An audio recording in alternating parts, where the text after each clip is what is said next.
They laughed at her the moment her shoes touched the glass floor. Not a big laugh, not even a loud one, just that sharp little sound people make when they think you cannot hear it, or worse, when they want you to hear it. Aminah Dube let it roll past her like rain, off a windscreen. Because she did not come for acceptance. She came for the truth. Quick one before we get into it. Where are you watching from? Drop your city in the comments.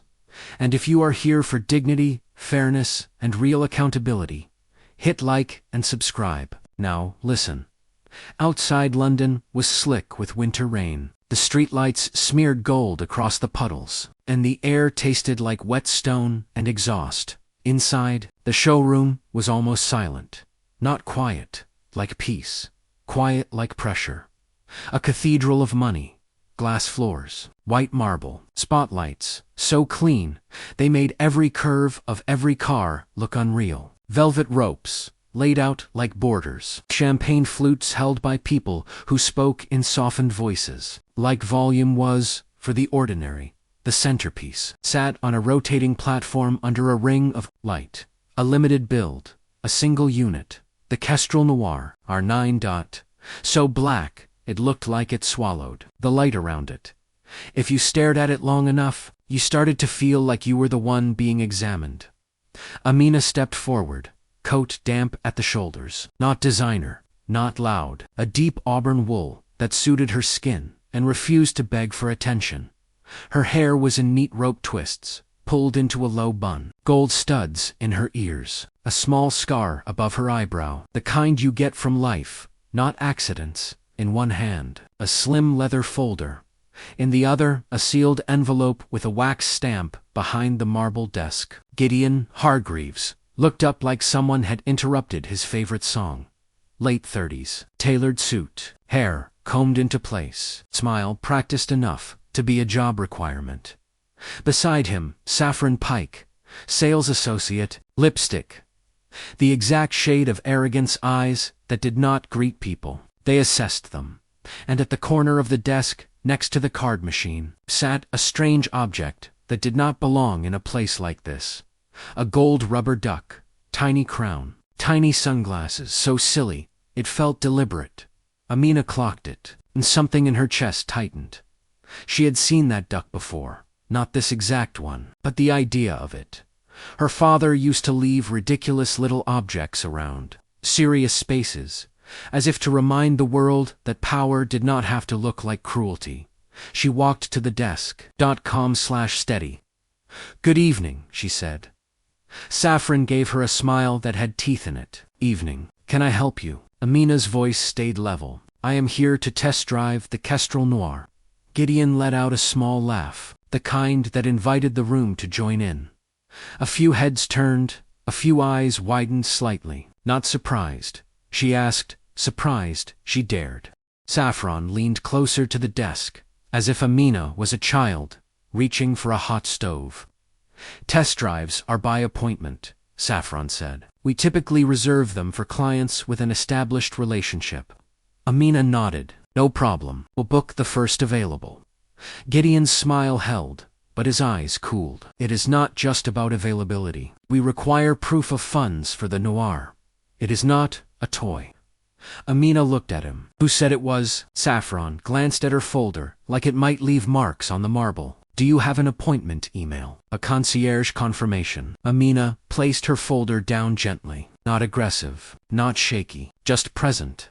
I was told to come in tonight, Aminah said. I was told you would understand. Gideon's eyebrow lifted. By who? Aminah did not answer the way they wanted, because they wanted a name they could laugh at. They wanted a job title they could dismiss. They wanted a postcode. Aminah reached into her coat pocket and produced a key fob. Matte, black, minimal, heavy dot. Not a novelty. Not a knock. Dash off. A genuine fleet fob. The kind only staff and owners ever touched. She set it on the marble. Gideon's smile twitched for half a second. It was tiny. But Aminah caught it. Saffron caught it too, and quickly covered her reaction by scoffing. Gideon picked the fob up with 2 fingers like it was dirty. Interesting, he said. Where did you get this? Aminah held his gaze. From the person who built this place. Saffron's smile cracked into something sharper. That is not funny. It is not a joke, Aminah said. Gideon put the fob down. His voice lowered, as if he was doing her a favor. Listen, I do not know what game you are playing, but this showroom is private. We have clients here. Serious clients. If you want photos, there are public dealerships in Stratford. Aminah did not move. She turned slightly, taking in the room near the Kestrel Noir. A man in a cream coat stood with a champagne flute, silver hair, expensive watch. That look some people get when they believe the world was built to serve them. He watched Aminah with open amusement. His name, Aminah learned later, was Crispin Vale. People called him Lord Vale, as if a title could wash a soul clean. He leaned toward the woman beside him and said loudly enough to carry, "These places are losing standards," Crispin said. "Next, they will let anyone touch the cars." The woman laughed, a quick, pretty sound, then looked away, like Aminah had become furniture. Aminah felt the old, familiar heat in her throat. Not anger, not fear. That other thing, the thing that comes. When you realize they will try to shrink you, not because you are wrong, but because your presence reminds them their world is built on a lie. She looked back at Gideon. "I am requesting a service. You advertise," Aminah said. "If you are refusing, state the reason, clearly." Gideon's jaw tightened. "I am refusing because you are not authorized." "Authorized by who?" Aminah asked. Gideon leaned forward, voice smooth. "By reality." Saffron's laugh was soft and cruel. "This is embarrassing." Aminah held her gaze on Saffron. "For who?" Saffron blinked, then recovered fast. "For you." Crispin raised his glass like he was toasting the moment. Aminah turned back to Gideon. "Bring me the owner." Gideon's smile widened, like he had been waiting for that line. "The owner does not come down for this," Gideon said, "and you will not be seeing him." Aminah nodded once. "All right." She slid the sealed envelope forward, across the marble, stopping it, directly in front of Gideon's hands. "This is addressed to Gideon Hargreaves," Aminah said. Gideon stared at the wax seal. It was not a company logo. It was a crest, an old symbol, simple, sharp, unmistakable, once you knew it. A kestrel in flight over a split circle. Gideon's nostrils flared. Saffron leaned in, squinting. "What is that?" "A letter," Aminah said. "From the estate." Gideon scoffed too quickly. "Estate of what?" Aminah did not blink. "Of Dr. Malachi Hargreaves." The name hit the air like a dropped glass. Even the showroom seemed to hold its breath. Dr. Malachi Hargreaves, the legend. The late founder whose portrait hung upstairs behind locked doors. The man whose story was told in whispers at business lunches, like speaking him too loudly would summon him. Saffron's face shifted, a flicker of uncertainty that she fought to hide. Gideon's mouth hardened. "He is dead." "I know," Aminah said. Gideon pushed the envelope back. "Get out."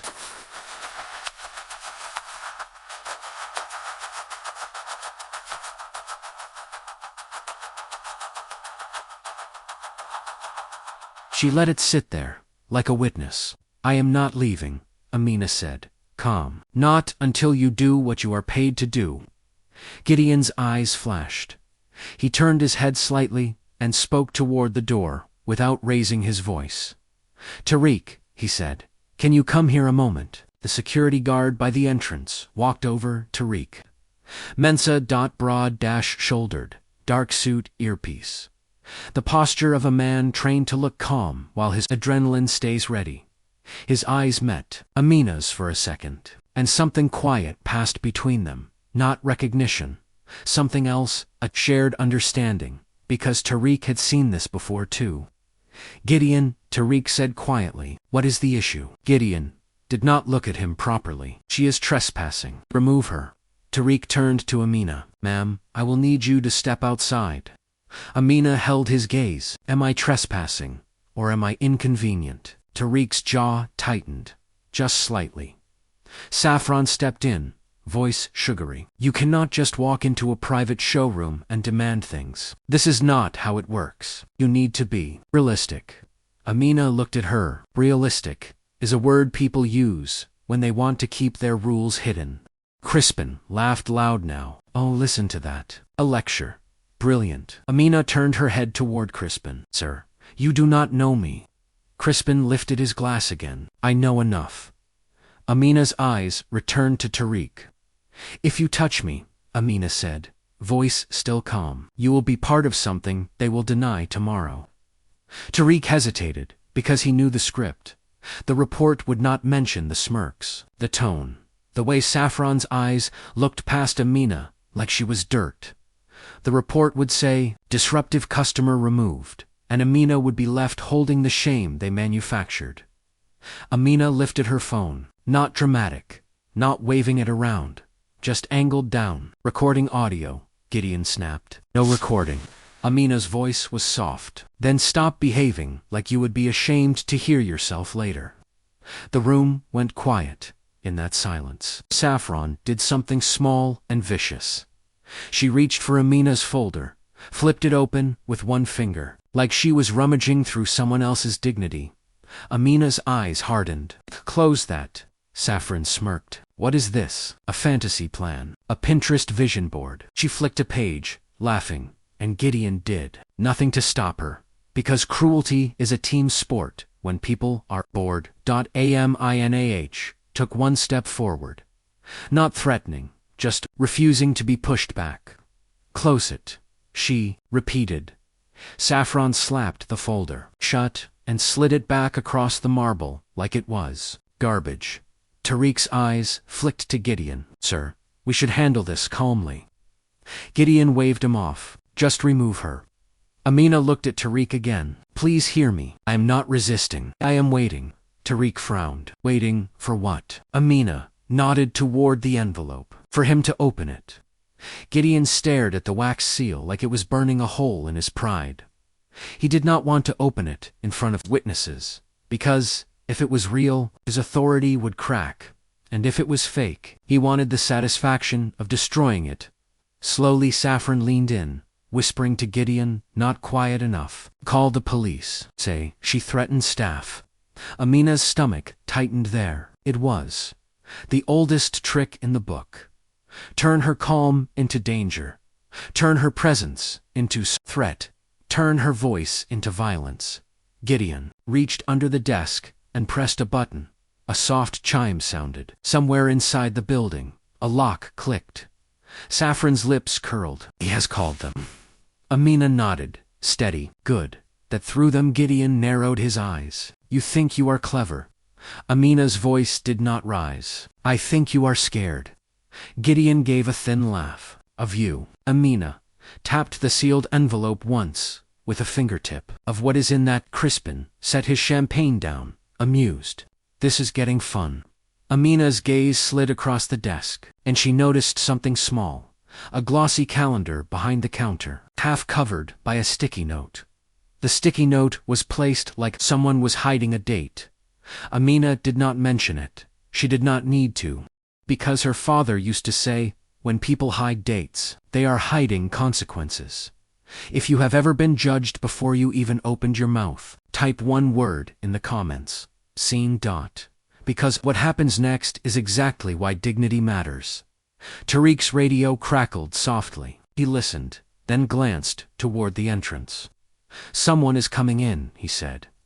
Gideon straightened like victory had arrived. Perfect, Gideon said. Now we do this properly. Footsteps approached, not hurried, not confused, purposeful.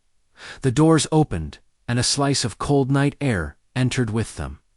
A man stepped in, umbrella closed, coat dark, gloves in hand. He moved like someone who did not ask permission to exist. Beside him, a woman entered carrying a slim metal case and a tablet. The man walked directly to the desk, past the velvet ropes, like they were decoration, and placed a leather folder down with quiet weight. He looked at Gideon, then at Aminah. Good evening, he said. My name is Kofi Men, solicitor for the Hargreaves estate, and counsel retained by Ms. Aminah Dube. Gideon's face drained. So fast it looked like the lights dimmed. Saffron's smile fell off completely. Kofi's eyes were calm but sharp, the kind of calm built from years of watching powerful people crumble when paper speaks. "I am here for Ms. Dube," Kofi said, loud enough for the whole showroom. He turned to Aminah and nodded. "Respectful, Ms. Dube. Apologies for the delay. Traffic was unkind." Aminah did not smile. She did not gloat. She nodded once. "You are right on time," she said. Gideon forced a laugh that sounded like it hurt. "This is absurd. The estate has nothing to do with this dealership." Kofi opened his folder and slid out a document, then another, placing them carefully on the marble. "It has everything to do with you," Kofi said. He turned the first page slightly so Gideon could see the signature without being able to grab it. "Dr. Malachi Hargreaves placed this dealership into a discretionary trust," Kofi said, "effective immediately upon his death. Ownership is not a rumor. It is legal fact." Gideon blinked rapidly. "No, that is not. I would have known." Kofi's voice did not change. "You were not meant to know. You were meant to behave." A murmur moved through the customers like wind through tall grass. Crispin's smirk faded into interest. Saffron's hands tightened on the desk. Kofi continued, "Ms. Aminah Dube is the primary beneficiary and acting controlling director until the board confirms the transfer." Saffron made a small sound in her throat, half gasp, half choke. Gideon's eyes snapped to Aminah. "Who are you?" Aminah's voice was steady. "The person you just tried to throw out." Kofi looked up, and when he spoke again, it landed like a sentence. "Ms. Dube is Dr. H's daughter." The silence that followed was ugly. It was the silence of people recalculating what they thought they were allowed to do. Gideon shook his head quickly. Malachi did not have a daughter. Kofi's eyes did not blink. He did. He slid another document forward. DNA verification, legal recognition, trust, activation, all filed, all verified. Gideon's mouth opened and closed like he had forgotten how to breathe. Saffron's eyes filled with panic. Crispin stared at Aminah, and for the first time he looked uncertain, like he had laughed at the wrong person in the wrong room. Aminah spoke, quiet but clear. "He kept me away from this place on purpose," Aminah said. "Not because he was ashamed of me, because he knew exactly what you would do if you had to see me as family." Gideon found his anger again, thin and desperate. "This is a setup." Kofi's reply was calm. "No, this is inheritance." Kofi gestured at the sealed envelope. "You were handed a personal letter. You refused to open it." Gideon stared at it. Then at the room. Kofi's voice sharpened slightly. "Open it." Gideon did not move. Kofi turned his head toward Tariq, security officer. "Please witness." Tariq shifted, suddenly aware he had been positioned on the wrong side of history. Gideon's fingers fumbled with the wax. Sealed dot, he broke it, pulled out the letter. His eyes scanned the first lines. And then, visibly, his confidence collapsed, because the letter did not start with warmth. It started with truth. Kofi watched Gideon read, then spoke to the showroom like a verdict. "Dr. Hargreaves requested a compliance review of this location following multiple discrimination complaints," Kofi said. "Tonight was a live integrity test." Saffron whispered, barely audible, "No." Kofi gestured to the woman with the metal case. "This is Ms. Esme Iqbal, independent auditor and forensic accountant, appointed by the trust." Esme lifted a small device. "Audio recorded," she said calmly. "Full chain of custody." Gideon's face turned gray. Aminah looked at Saffron. "So when you mocked me," Aminah said, "when you let him laugh, when you called security, when you tried to make me into a threat, because I refused to shrink, you were not just being rude." Aminah paused, letting it land. "You were being documented." Gideon slammed the letter down. "This is entrapment." Kofi's voice stayed even. "It is accountability. You were free to be decent." Crispin shifted uncomfortably. looking around as if he wanted to disappear behind a sports car. Esme set her case on the desk and opened it. Inside were neatly labeled drives and sealed evidence bags. She tapped her tablet. "We also have financial irregularities," she said. "Vehicle deposits that do not match accounts. Aftermarket packages billed and never delivered. Warranty upsells that vanished. Stock movements logged as transfers, but no receiving records." Gideon snapped. "Too loud." "That is a lie." Esme did not flinch. "It is arithmetic." Kofi slid another sheet forward. "It is theft." Gideon's eyes darted. To Saffron, to Tariq. To the door, to the customers. His body searched for allies, but allies disappear when paperwork shows up. Aminah leaned forward slightly, voice low enough to feel intimate, loud enough to carry. "Do you remember the calendar behind your desk?" she asked. Gideon froze. Aminah nodded, toward the sticky note, half covering a date. "You covered something," Aminah said, "because you knew tonight was coming." Gideon swallowed hard. Kofi closed his folder with a quiet snap. "Effective immediately," Kofi said. "Ms. Dube is exercising her authority as controlling director." He turned to Aminah. "Ms. Dube." Aminah inhaled once. Then she did what people never expect. She did not shout. She did not celebrate. She made it policy. "Tariq," Aminah said, turning to the security guard. "Thank you for trying to keep this calm. Step back. You are not here to be anyone's weapon." Tariq nodded, relief visible in his eyes. Aminah turned to Saffron. "Saffron," she said, "you could have chosen professionalism. You chose cruelty." Saffron's voice shook. I did not mean." Aminah raised a hand. "Stop.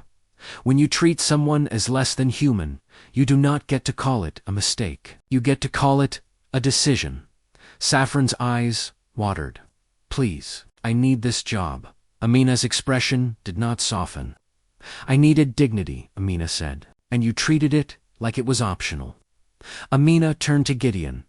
Gideon tried to regain control with volume. "You cannot do this. You do not understand how this business works." Aminah held his gaze. "I understand exactly how it works," she said. "You have been feeding it with discrimination and calling it luxury." Kofi slid a final document forward. "Termination for cause," Kofi said. "Pending criminal investigation." Gideon's voice cracked. "This is my livelihood." Aminah's reply was quiet and devastating. "So was my father's legacy," she said. Gideon flinched at her father's name, like it stung. Crispin's eyes narrowed. "Your father." Aminah looked at him. "Yes." Crispin scoffed reflexively, then stopped, because he realized he did not know what story he was in anymore. Aminah's gaze returned to Gideon. "You have been hiding behind a portrait upstairs. You have been using a dead man's reputation as a shield."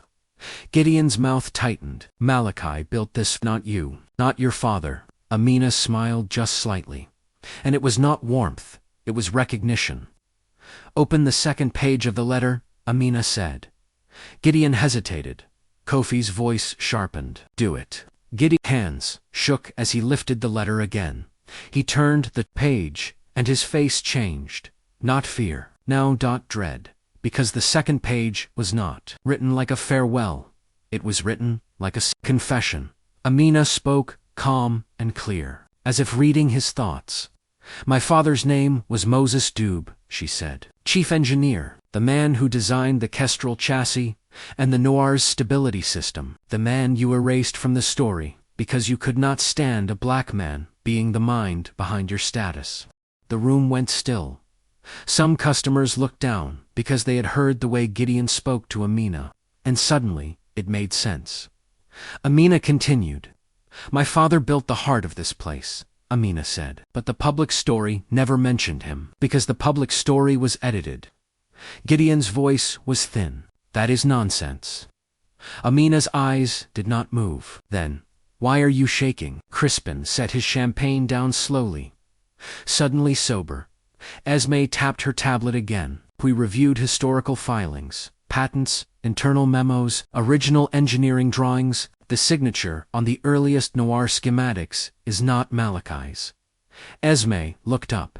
It is Moses Dubes.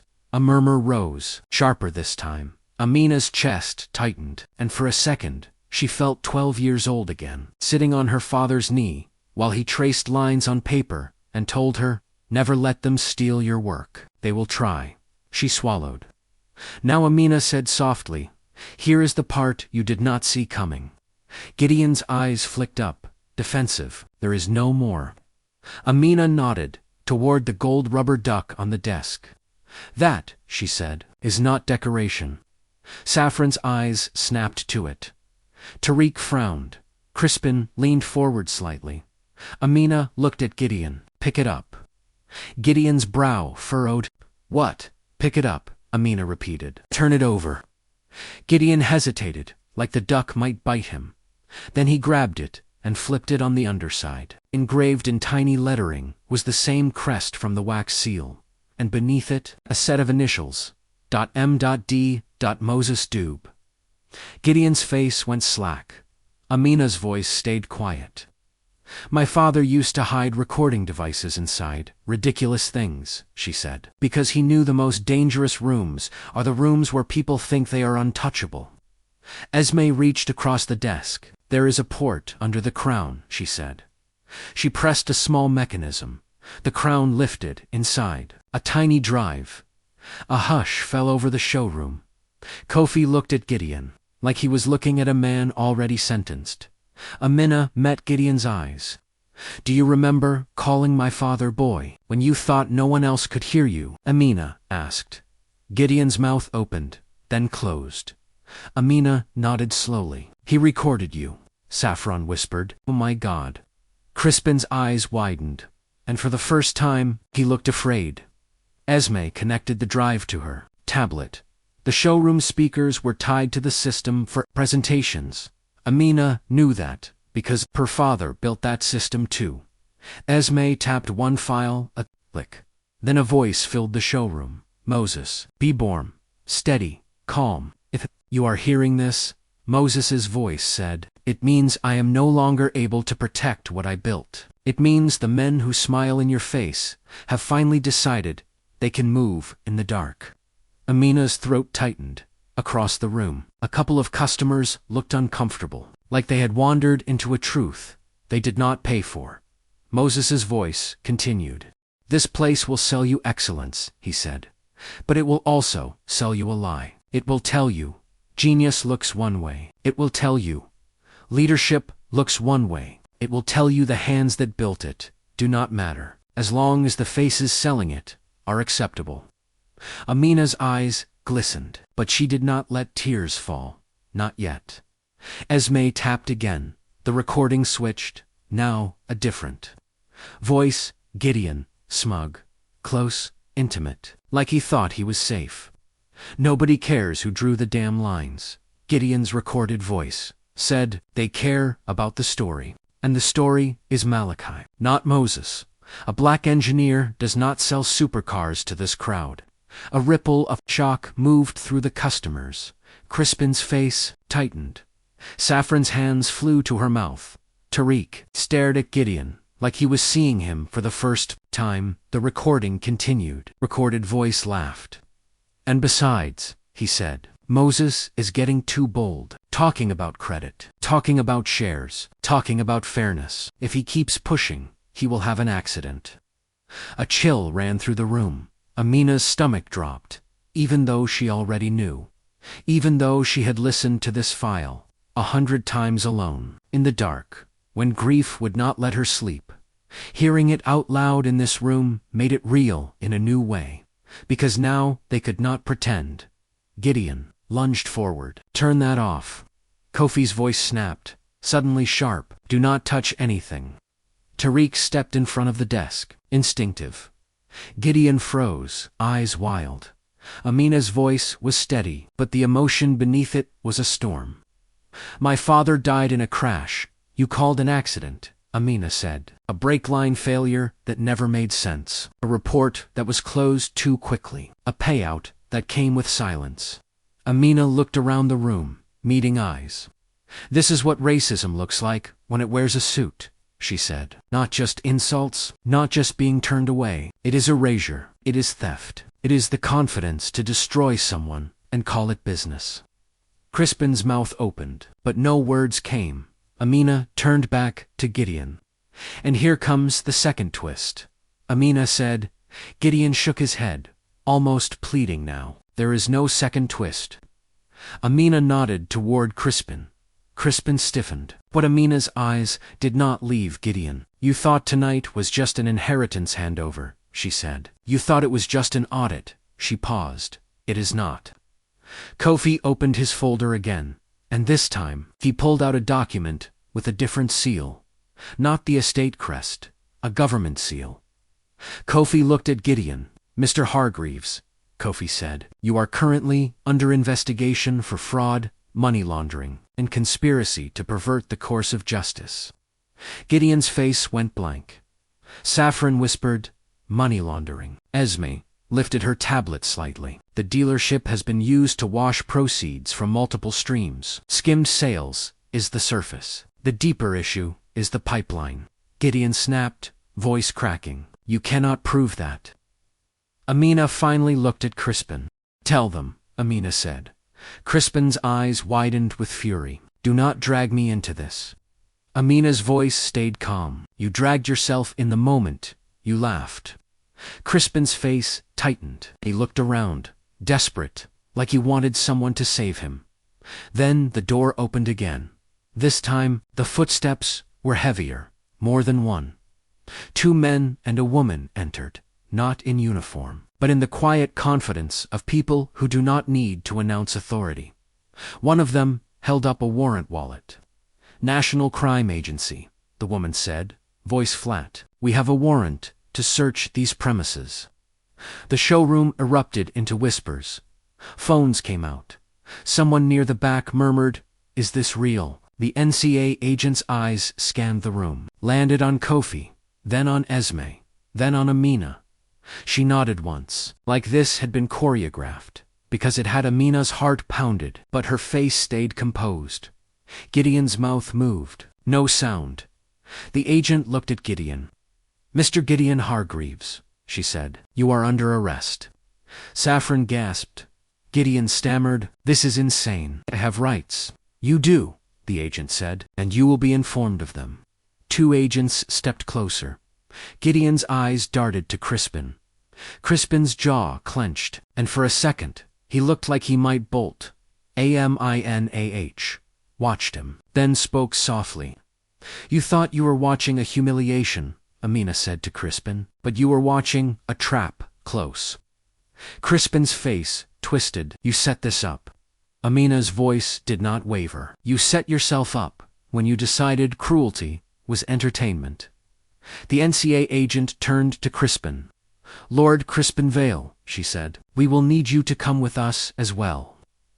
Crispin's face went pale. "On what grounds?" The agent's reply was ice. "Conspiracy and facilitation," she said. "You have been cooperating with Mr. Hargreaves' scheme, and you have also been blackmailed by it. We have evidence of both." Crispin's mouth fell open. Aminah watched him carefully, and something in her expression hardened because she saw it. Not remorse, not reflection, just shock that consequences had finally found him. Crispin looked at Aminah, eyes blazing. "You think you are some kind of hero." Aminah's reply was quiet. "I am a daughter," she said, "and I am done letting men like you rewrite history."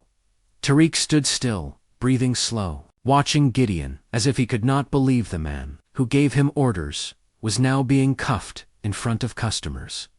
Saffron's hands trembled on the desk. "This cannot be happening." Aminah turned to her. "It is happening," Aminah said, "because you cannot keep treating people like they are disposable and expect the universe to stay quiet." Gideon fought the cuffs, not physically, but with his words.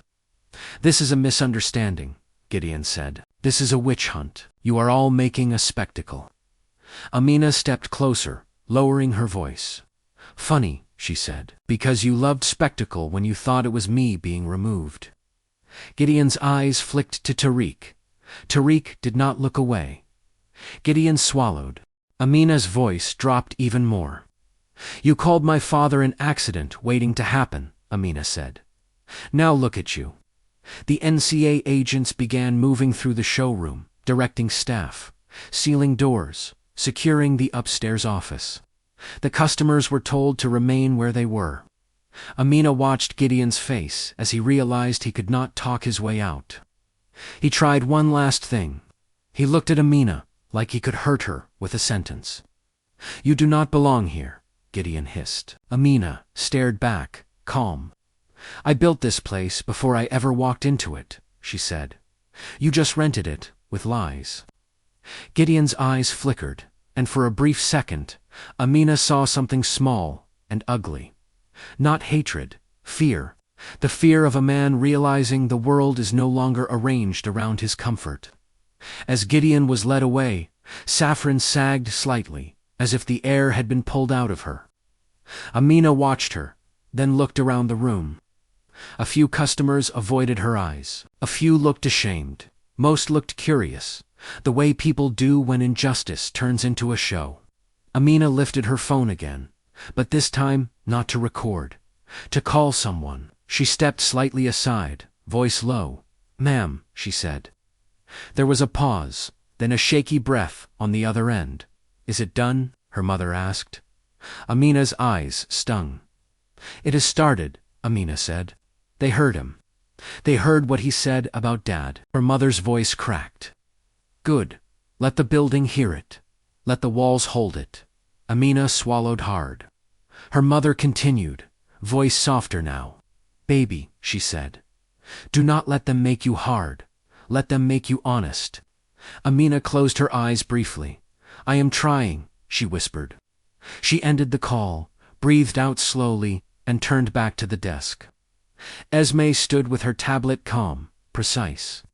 Kofi stood beside her, posture solid. Tariq stood near the desk, hands clasped, looking like he had been holding his own silence for too long. Aminah looked at Tariq. Tariq, she said gently, what did you hear them call me when I walked in? Tariq's eyes flickered. He hesitated. Then he spoke, voice quiet. Not your name, he said.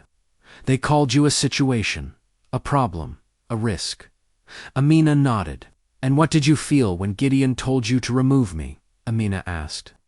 Tariq swallowed. I felt like I was about to do something I would regret, he admitted. But you know how it is. The job, the pressure, the fear, Aminah said softly. Tariq nodded once, ashamed. Aminah's voice stayed warm, but firm. Fear is not an excuse, she said. But it is a reason, and reasons are how we change systems, not how we bury them. Tariq's eyes lifted, surprised to hear kindness where he expected punishment. Aminah turned to Saffron. Saffron flinched like she expected a slap. Aminah did not raise her voice. I am not going to scream at you, Aminah said, because you would use that to say I was aggressive. Saffron's eyes flickered down. Aminah continued, but I am going to be clear. You tried to humiliate me. You tried to turn me into a threat. You used security and police as weapons. That is not a bad day. That is a mindset. Saffron's lips trembled. I was taught, in this industry, you learned to... Aminah cut her off. You learned to protect whiteness as if it is a brand, Aminah said. You learned to see blackness as suspicion. Aminah paused. And the worst part is, you probably think you are a good person. Saffron's tears fell silently. Aminah did not comfort her. Not because Aminah was cruel, because comfort without accountability is just another lie. Aminah reached for her folder and opened it herself this time. Inside were photographs, not of cars, not of glamour. Old pictures. A man in a workshop, sleeves rolled, hands covered in grease, smiling like he loved what he made. Moses Dube, Aminah's father. Beside him, a younger Aminah, missing a front tooth, laughing, and another photo. A woman with a head wrap, eyes bright, holding a blueprint like it was a weapon, Aminah's grandmother. Her name was Dube Saffron. stared at the photos, confused. Aminah spoke, voice steady. "You know what you all missed," she said. "You missed that luxury does not come from marble. It comes from minds, from hands, from the people you treat like they are not supposed to be here." Esme glanced at the photos, then at Aminah, and nodded once. Kofi looked at Aminah with quiet respect. Aminah closed the folder. Then she looked at the room again, and her voice carried, "This showroom is closed," she said. "Not permanently. For cleansing." A murmur rose. Aminah held up a hand. "Not cleansing as in paint and perfume," Aminah said. "Cleansing as in truth." She looked at Tariq. "Tariq, you will be paid for tonight, and you will be offered training and a promotion if you want it," Aminah said. "But you will not be used as a threat against people who look like you ever again. Not here." Tariq's throat bobbed. "Yes, ma'am." Aminah looked at Saffron. "Saffron, you are suspended pending investigation," Aminah said. "You will be offered the chance to speak with an independent panel, not to save your job, to face your choices." Saffron nodded weakly. Aminah turned to Kofi. "I want a public statement ready by morning," Aminah said. "Not a slick apology, a truthful one, including my father's name, including my grandmother's name." Kofi nodded. "Done." Aminah turned to Esme. "And I want restitution," Aminah said.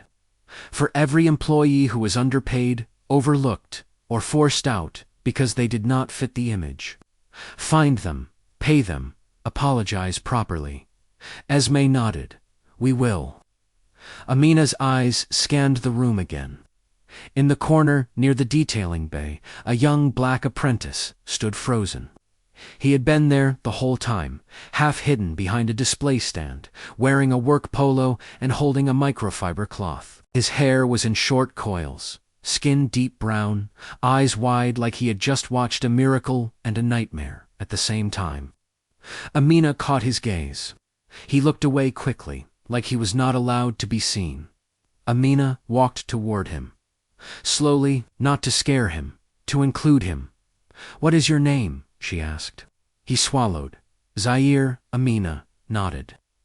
"Zaire, how long have you been here?" "8 months," he said quietly. I am learning." Aminah looked him in the eye. "Have they treated you fairly?" Zaire hesitated. His eyes flicked toward the desk, toward Saffron, toward the agents, toward the door.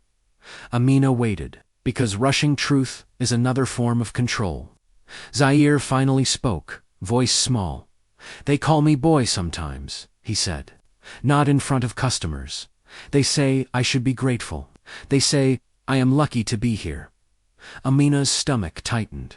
She nodded once, slowly. "Thank you for telling me," she said. Zaire's eyes watered. "I thought I was going mad. Like maybe I was. Sensitive." Aminah's voice softened. "You are not mad," she said. "You are awake." Aminah turned back toward the room and raised her voice, just enough. "Everyone hear me," she said. The room fell quiet. Aminah continued. "Zaire is an apprentice here, and he has been called boy in this building. That word ends tonight. Not because it is impolite, because it is a chain. And this showroom has worn chains long enough." Some customers looked down. Some looked uncomfortable. Aminah let them sit in it, because discomfort is not harm. It is the beginning of truth. The NCA agents continued their work, moving upstairs, sealing offices, collecting files. Crispin was guided toward the exit, face pale, pride cracked. As he passed Aminah, he spat quietly. "You will regret this. People like you always do." Aminah did not flinch. She replied, calm. "People like me have been regretting things we did not do for centuries," she said. "Tonight, it is your turn." Crispin's mouth tightened. He was escorted out into the rain. Gideon was already gone. Saffron stood behind the desk, trembling, staring at the gold duck like it had turned into a weapon. Aminah returned to the desk and gently picked the duck up. She held it in her palm. Ridiculous, heavy, powerful. She thought of her father's laugh. His warm hands, the way he used to say, "Do not let them make you small, Min. If you shrink, they will call it good manners." Aminah set the duck back down exactly where it was, not as decoration. As a reminder, Kofi stepped closer, voice low. "Are you all right?" Aminah breathed out slowly. "No," she said honestly. "But I am standing." Kofi nodded. "That is enough for tonight." Aminah looked at Esme. "Play the final file," she said. Esme hesitated. "It is personal." Aminah's jaw tightened. "Play it." Esme tapped. Moses's voice filled the showroom again, softer this time. "Aminah," he said. And the way he said her name cracked something open in her chest. "If you are hearing this, it means you found the duck." Aminah swallowed hard. Moses continued. "I am sorry I could not protect you from what this place would become," he said. "I am sorry you will walk into rooms that were built by your blood and still be treated like you are trespassing."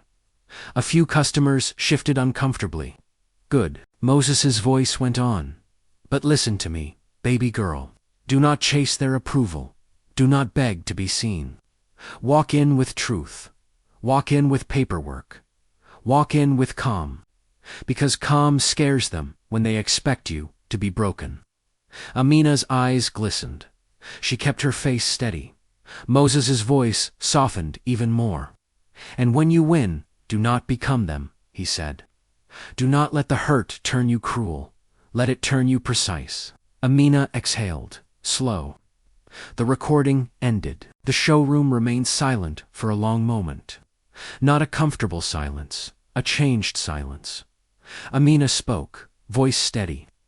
"This is not just a dealership," she said. "It is a story." She looked at the portrait of Malachi in her mind, hanging upstairs.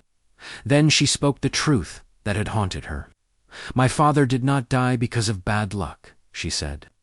"He died because he was brilliant in a place that wanted his genius without his presence." She paused. "And I am not going to let his name be buried." Aminah turned to Kofi. "Tomorrow," she said, "we announce Moses Dube to the world." Kofi nodded. "Yes." Aminah turned to Esme. "And we rebuild the company's story from the bottom," she said, "including Yejidi Dube, including every hand that was erased." Esme nodded. "We will." Aminah looked at Tariq. "Tariq," she said, "I want you to walk through this building and list every corner where staff hide because they do not feel safe. Every place where people swallow words to keep their jobs. I want it mapped." Tariq nodded. "Serious?" "Yes, ma'am." Aminah turned to Zaire. "And you," she said gently, "you are not just an apprentice. You are a witness. If you want, you will sit in on the rebuilding meetings, not as decoration, as voice." Zaire's eyes widened. Me, Aminah, nodded. "Yes, you." Zaire swallowed hard, then nodded. Aminah looked around the showroom one last time, at the cars, at the lights, at the marble desk that had been used like a throne. Then she spoke, calm and clear. "If you cannot respect people, you cannot sell luxury," Aminah said. "If you cannot respect people, you cannot work here. If you cannot respect people, you cannot enter this space and call yourself refined." She paused. "And if you think tonight was too much," she added, voice steady, "remember this. Disrespect was always the first crime." Outside, the rain kept falling, indifferent, steady, but inside, the rules had changed. Not because Aminah raised her voice, because she refused to lower her worth. Sometimes justice does not arrive with sirens. Sometimes it arrives as a woman in an auburn coat, carrying a wax-sealed envelope, walking calmly into a room that expected her to apologize for existing. And when the recordings play back, when the truth lands in public, the room finally learns the difference between status and humanity. If this story moved you, share it with someone who believes in dignity, fairness, and real accountability. Like, comment, subscribe, and I will see you in the next one.